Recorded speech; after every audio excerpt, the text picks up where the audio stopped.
சோபி என்ன செய்யணும்? எதுக்கு வந்தா உள்ளாக்க நீ? இங்கே பாரு. டேய் சோபி, சோபிமா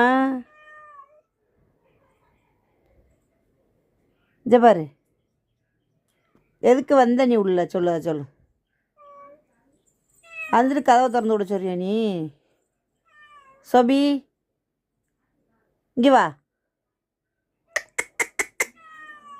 சோபி தங்கம், சோபி, சோபி அழகி, கதவை தூரன்னு சொல்லுது. என்னம்மா எதுக்கு வந்த நீ உள்ள? சொல்லு எதுக்கு வந்த? நீ வந்தது தெரியாதுல்ல எங்களுக்கு.